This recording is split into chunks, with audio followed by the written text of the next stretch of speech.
Once the scientific community knows, we can make it available to the general public. A group of Chinese explorers say they found Noah's famed boat.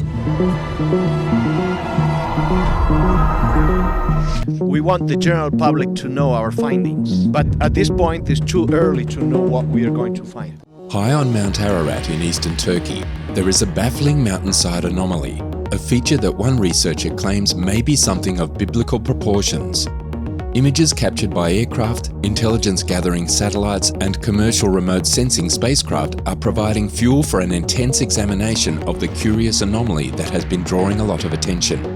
But it is still unknown whether the oddity is a geological quirk of nature, playful shadows, a structure of some kind constructed by humans, or nothing at all. This is something that needs further investigation.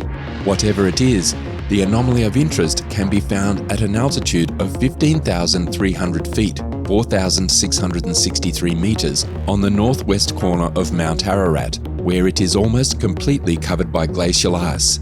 It wouldn't be hard to miss it as nothing more than an odd rock formation. But at least one person speculates that it might be the relics of Noah's Ark, the legendary boat that was said to have been constructed in order to preserve people and certain animals from the Great Flood, which was described in the book of Genesis as lasting for 40 days and 40 nights. Is it possible that Turkey is home to Noah's Ark? In today's video, we delve into the CIA's top secret files to uncover the surprising truth behind this revelation. It's no secret that the CIA has undertaken several experiments, many of which have been made public via various networks and channels. Scientists and researchers have been known to push the bounds of ethical reasoning in their pursuit of knowledge. However, when such immoral experiments have been conducted right under your nose at private institutions and universities all across the United States, it makes you wonder what else these individuals are getting up to. This is done for the sake of medical and technology breakthroughs that could help transform the world for the better or for the worst. The Central Intelligence Agency has a lengthy history of involvement in unlawful conduct, morally dubious decisions, and dark experimentation that appears to border on the irrational. Regardless of their activities, it appears that practically every new declassified document uncovers more and more impossible to explain, if not impossible to justify, experiments that continue to expose just how far the CIA is willing to go to obtain intelligence. One of their files disclosed that the United States government organization has an interest in the enigmatic anomaly surrounding Mount Ararat. This came when a spy plane photographed a patch of ice on the summit. It was discovered during a flyover by the United States Air Force in 1949 and was classified as a secret at the time. The CIA would continue to investigate this anomaly for the following few years, with some documents indicating that they were unable to determine what the object was. The paper was titled Noah's Ark of Mount Ararat, and it demonstrates that the Central Intelligence Agency did research the building and whether or not it was the smoking gun that would prove the Bible was true. Documents revealed that the CIA had a substantial dossier on the Ararat anomaly, and that countless images were taken or classified as top secret over a 20-year period. Professor Portia Taylor obtained the materials in 2006 after submitting a Freedom of Information Act request.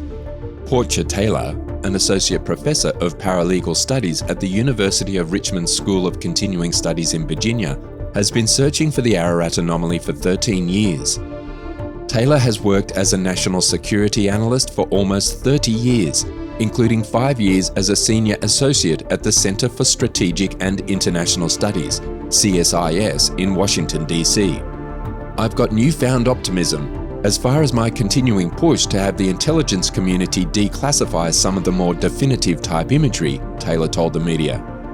"I'm calling this my satellite archaeology project," Taylor said, "because I believe that if it's the remains of something man-made and potentially nautical, then it's potentially something of biblical proportions." Taylor's goal is simple: combine this imagery to make the Ararat anomaly visible to the public, as well as the discerning, dispassionate eyes of scientists, imagery analysts, and other experts. Meanwhile, Taylor has an ever-expanding network of experts to help him figure out what's going on with the anomaly. For example, satellite imagery analyst Rod Franz examined the Ararat anomaly imagery provided by Taylor and conducted additional study of the area. As the firm's director of training, Franz honed his talents as a military intelligence imaging analyst for nearly 25 years. The same software techniques used for analysing government and commercial remote sensing data were used for the anomaly assessment, according to Franz. The anomaly's ground distances and scales were determined. According to him, the software can also modify brightness, haze, sharpness, contrast, and other aspects of the region of interest.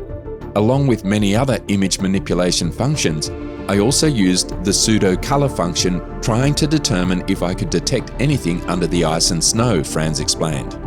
According to Franz, the anomaly's face measured 1,015 feet, 309 meters across. I also found the shape of the anomaly appears to fit on a circle. I am not sure what this means, if anything, but I find it curious. Given that length, the anomaly dwarfs the Titanic and Bismarck, and equals the size of the greatest current aircraft carrier, according to Taylor. That investigation appears to throw into question whether the anomaly is a wooden ship, and it raises an important question: would a boat that large float? The Central Intelligence Agency, on the other hand, has stated that it is of no interest and that people should place their faith in their comments, which state that all it reveals is glacial ice above more recently produced ice and snow. However, not everyone accepts their comments, claiming that they have a poor track record of speaking the truth. After a number of researchers have come forth in recent years to provide evidence in support of the belief that Noah's Ark and a flood actually occurred. The story of Noah's Ark is one that many of us have heard. It tells the account of Noah, who was tasked with building a big boat and placing species of animals from all over the world on it after the world was devastated by a flood. It's fascinating to note that in recent years, a few researchers have come up to assert that there was, in fact, a catastrophic flood at one point in history. Recent findings made by underwater archaeologists imply that this event was ultimately responsible for the sinking of many cities. One of these discoveries was made off the coast of Turkey, where archaeologists discovered remnants of ancient civilizations that date back to the time of Noah and much further.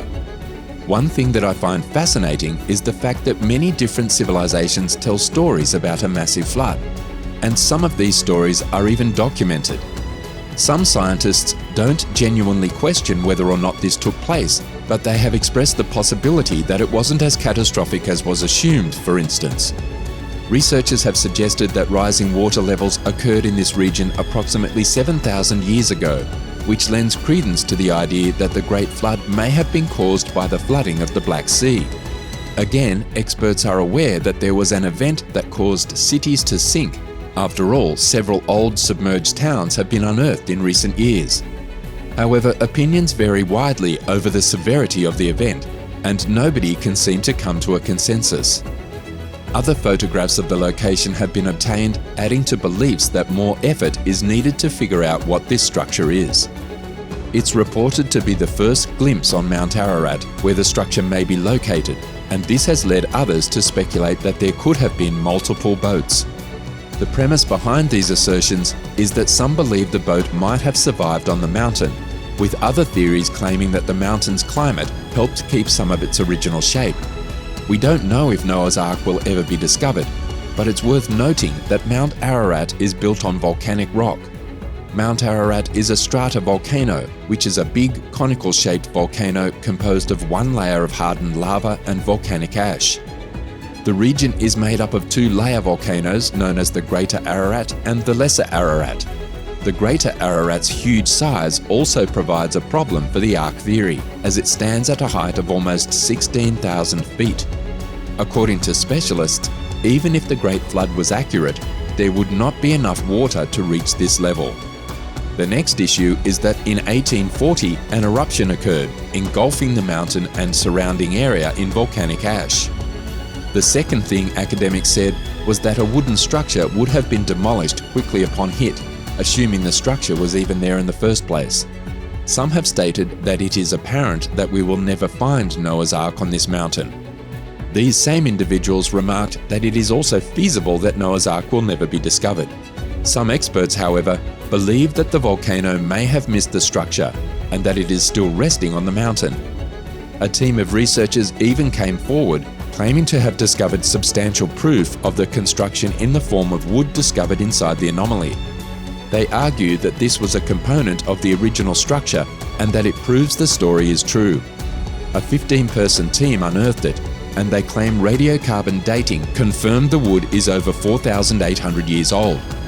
There is a certain conclusion to the game, that is, on-the-ground truth, and Taylor hopes his research findings will spur a top-tier expedition to the area. It is whatever it is, he explained. However, for the time being, satellite sensing to conduct archaeological digs from orbit will suffice. Let us know what you think about this in the comments section.